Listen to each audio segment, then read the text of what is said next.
What up, ladies and gentlemen? This your boy SK the King coming back with another reaction video. And today we're actually checking out how NBA Jam cheats against you by Modern Vintage Gamer. So let's check it out.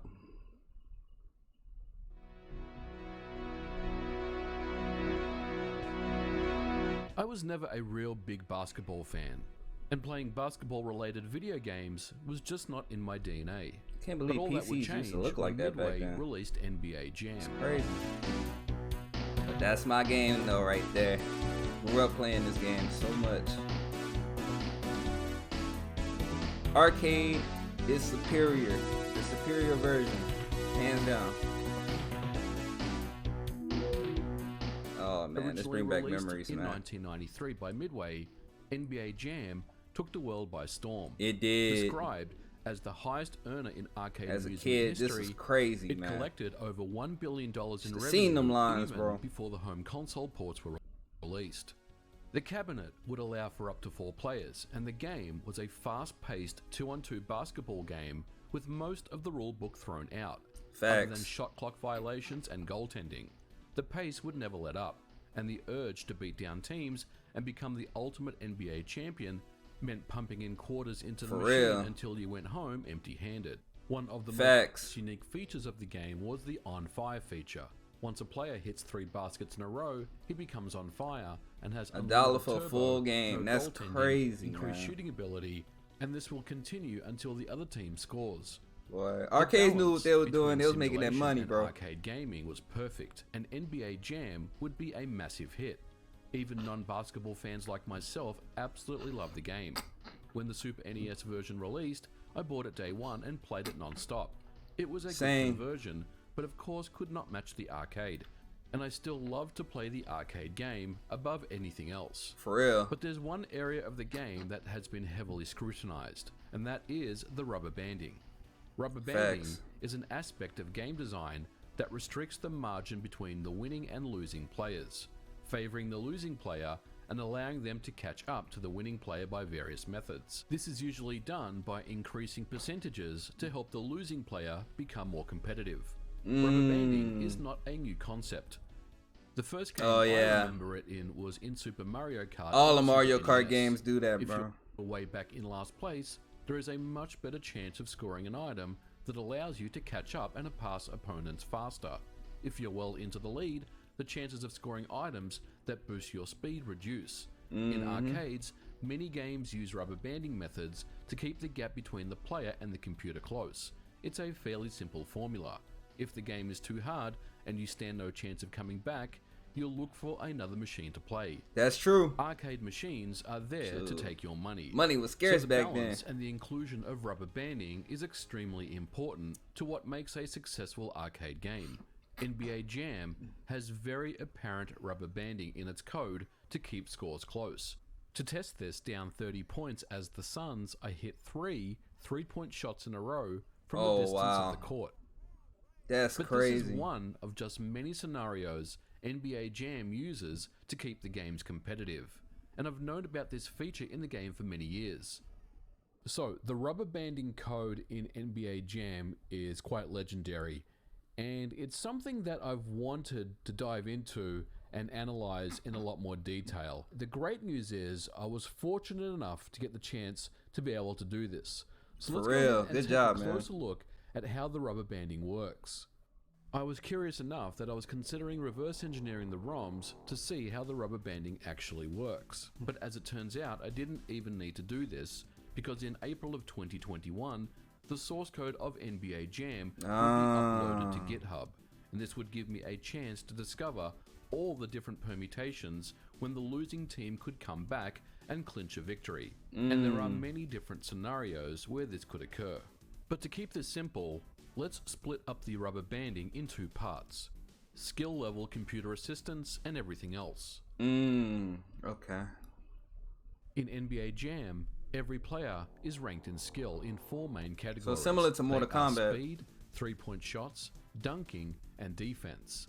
These values are defined in the code and are set in various ranges. As you can see, there are 11 different individual skill levels for dunking, but 12 for 3-point shots. Got you. There's also a breakdown of the various forms of defense that each have their own individual skill levels.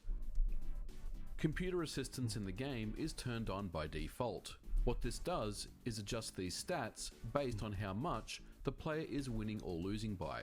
And this will also apply for the computer-controlled player, also known as a drone. For example, if the game is tied, then there is no adjustment to player stats. If the player or drone is losing, a sliding scale is applied to increase percentage of a particular stat. Conversely, if the player is ahead by too much, those same stats are then reduced by the same percentage. I see now. This would be outlined by Mark Trammell, developer of NBA Jam, in a GDC conference, Classic Game Post-Mortem NBA Jam, in 2018. That's crazy, man. And you can see them in the middle, there's a 0. 0 is when the score was tied. If the score is tied, then do no modification to your base number.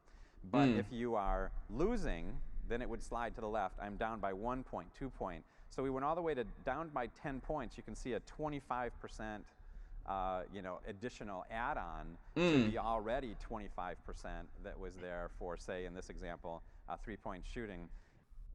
Drone skill is not only applied when a team is winning or losing, it's also applied at every minute of the game clock. If we look at the code here, there is a function called drone adjust skill that applies a similar sliding scale based on the team relative to a number of minutes left on the game clock. That's crazy. And in general, drones become more aggressive with less time left if they are in a losing position. But as we can see, these adjustments are made on a team-by-team basis, and it's something that Mark Trammell and the team would tweak over iterations of the game to balance out teams based on their level of skill. Computer assistance can be disabled with a dip switch in the arcade cabinet, but many people, myself included, noticed that it doesn't really seem to change the rubber banding at all. And the code does confirm this. This is because there is quite a few other scenarios that will apply and allow for the computer to catch up and win games at the buzzer no matter what. That's crazy, bro. And they used to always find a way to win too. So it was rigged against us at the whole time. That's crazy, bro. Drone defense is a very important one, and adjustments are applied regardless of CPU assistance. Adjustments are made in the following areas: mode switching, seek times, nasty mode, percentage to push or steal, and percentage to block. If we take blocking for example, there is a 14% increase in the drone skill level that it will block a shot if the scores are tied. But if the player is up by 15 points or more, it increases to 50%. For pushing or stealing, it's even worse. 6% if the game is tied, and 250% if the player has a 15-point or more lead. And it shoots up that much? On top of the NBA player's base skill level. It's not only drones that get adjustments. Players do as well, and this is an important part of the game to keep it entertaining and the scores as close as possible. Player shots are also affected in scenarios where the game clock is running down. This block of code is very well documented and walks through exactly what occurs. If the game is in the fourth quarter or overtime, with 5 seconds or less to go and the player is about to shoot, if the scores are tied, then no adjustments are made. If the shot taken would tie the game, regardless if it's a 3-pointer or a 2-pointer, then there is a 75% chance it will go in, regardless of distance of the shot. This is why we see some of those long distance 3-point shots go in for baskets. And they just make it from that distance. That's crazy. The buzzer to end the quarter. And I used to do that a lot back in the day. So the odds were definitely against you. Alright, wait, we gotta add real quick. Give me 1 second, everybody. Sorry about this, chat. I do apologize. But yeah, this is a very interesting video, man. He did a very good deep dive on this. Alright. If a player takes a shot that would win the game, then it will go in at least 30% of the time. And finally, if the shot taken would pull within 1 to 2 points, then it would go in 90% of the time. The code comment here says 90% of the time for max excitement without putting him ahead. If the game is in the first, second, and third quarter, then similar things occur. However, these percentages are reduced. For example, the shot to tie the score will go in 40% of the time. The shot to put the game within 1 to 2 points would go in 50% of the time.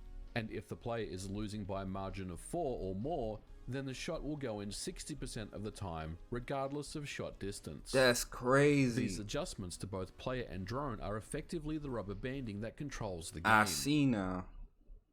And they would be constantly tweaked after many playthroughs of both the developers and numerous location tests in the arcades.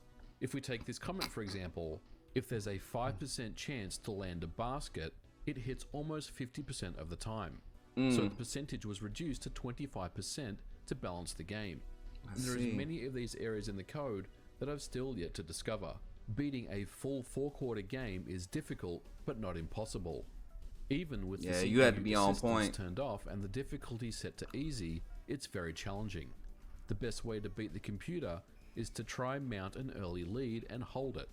It's challenging because the drone adjustment code will kick in and try to find their way back into a competitive position, then take victory right at the end of the game. There's also some other interesting areas of the game. If the player is down by 2 or more, you can't lob an air ball. If the player has thrown up 4 bricks, the next shot will always go in. That makes sense. And player shot percentage is adjusted by 2% per point if the player is losing, and minus 2% per point if the player is winning. NBA Jam was criticized for its heavy-handed rubber banding, but I personally think it's one of the main reasons that people kept coming back to try and outsmart the computer. Mark Tamel said that it was probably the most controversial part of the game. It's a fascinating look to browse through the source code and locate all the areas where drones and players can take an advantage. The odds are most certainly stacked against you. Beating the game requires skill and a lot of luck on your side, but there's no question that Midway and Mark Tamel made the right choice in balancing the game the way they did. If they changed the rubber banding to be something else, it may not have been as successful as what it was. So there you have it. Thanks to the source code that was made available on GitHub, we can now analyze the NBA Jam source code in a lot more detail and try to understand how the computer basically cheated in order to win games. And that's if you crazy. Look at the source code AI, and everything that we've talked about, the odds are very much against you. But there was some really skilled players out there that knew how to take advantage of these situations and end up beating the game. But for me, NBA Jam has always been a very challenging game, and the rubber banding code really kind of plays a huge part in that. Same. But I want to leave it here for this episode. Thank you so much for watching. If you liked it, don't forget to leave me a Oh yeah, I'm definitely leaving you a like, man. You did a very good deep dive on this game, man.